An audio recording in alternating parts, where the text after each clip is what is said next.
ауданы Көксая елді мекенінде орналасқан Түркістан техникалық көпсалалық колледжі 1958 жылдан бері үздіксіз жұмыс істеп келе жатқан іргелі білім ордасы. Бүгінде оқу ордасында 8 мамандық бойынша 605 студент білім алуда. Айта кету керек, жуырда колледж басшылығына ротация тәртібімен сержан Жақсылығұлы тағайындалған.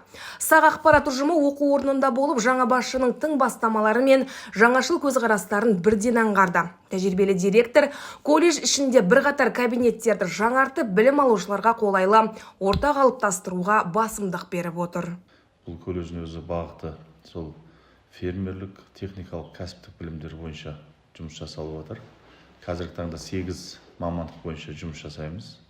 Оның ішінде жаңа дәнекерлеуші бар, фермеріміз, наубайшымыз бар, туризм мамандығы бар, тігінші бар, информатика мамандығымыз бар. Енді жыл басынан бері қазір 605 баламен бастағанбыз. 605 баланың барлығы грант мемлекеттік бюджеттің есебінен оқиды.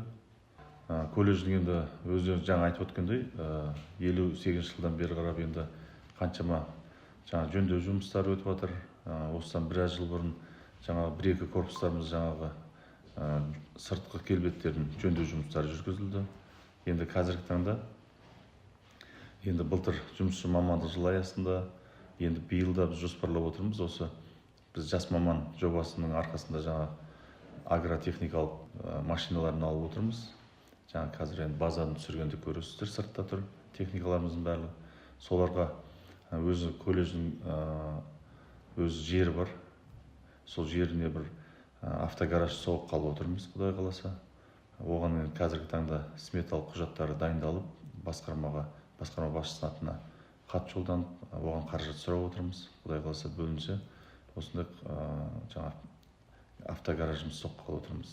Колледж директорының айтуынша, негізгі мақсат сапалы білімді тәрбиемен ұштастыра отырып, бәсекеге қабілетті маман даярлау. Бүгінде оқу орнында жас маман жобасы аясында материалдық техникалық базасы нығайтылған, заманауи құрал жабдықтармен қамтылған құзыреттілік орталық жұмыс істейді.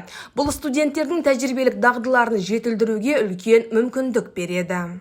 Енді былтырғы оқу жылында біздің облыс басқармасы, білім басқармасы ұйымдастырып, біраз колледждердің басшыларын, сол жердегі арнайы пән мұғалімдеріне ұйымдастырып, Өзбекстан мемлекетіне, сол Ташкент қаласына, Бұхара, Самара қалаларына жаңағыдай осы техникалық және кәсіптік білім мекемелеріне бардық.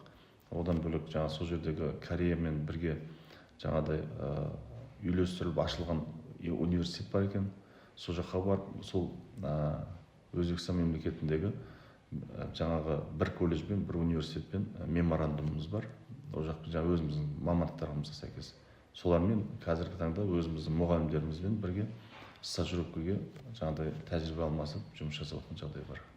Сонымен қатар колледжде қыз балаларға арналған тігінші мамандығы да бар. Өндірістік оқыту шеберлері студенттерге киім пішу, тігін ісін жан-жақты үйрету, оларды білікті маман болып қалыптасуына жағдай жасауда.